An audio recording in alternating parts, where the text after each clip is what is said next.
Election గురించి కానీ మరొకసారి పరిచయం చెప్తున్నాను. నేను దేనికైనా పోటీ చేద్దాము, పోటీ చేయనని కాదు. భగవంతుడి సంకల్పం ఉండి మనకు రాసిపోతూ ఉంది అనుకుని ఆ టయానికి అదే వస్తుంది. మనకు తినే యోగం ఉన్నా, మనకు చెందే యోగం ఉన్నది మనకి ఎక్కడున్నా మనకు వస్తుంది, మనకు చెందుతుంది. మంది కాదనుకోండి, మంది కాదు.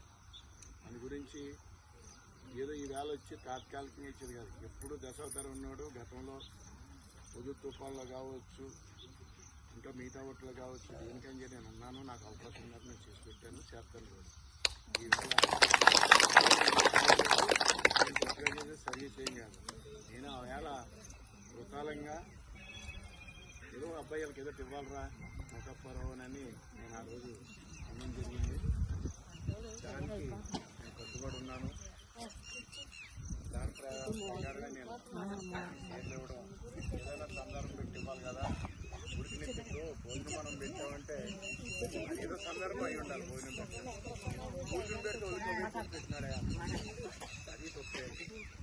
మనం ఎందుకు జరుపుకున్నాం అనేది తెలియాలి. నేను ఆ రోజు నాటకాయిగానో లేదంటే మా ఇంకా అదే అంటే అక్కడ ఎన్ని పని అవ్వాలి. అలాగైతే నేను ఫోన్ చేస్తాను, ఫోన్ చేయాలి. ఎందువల్లంటే నేను అదే సంపాదించాను. మనం ఒకటే కోరుకుంటాం.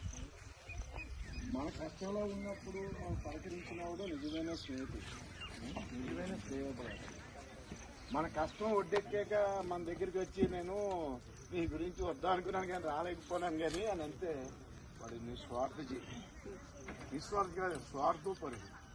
ఎందువల్లంటే ఆ గడికి ఆ పబ్బం గడుపుకోవడానికి ఆడే మాట దాన్ని అంటారు.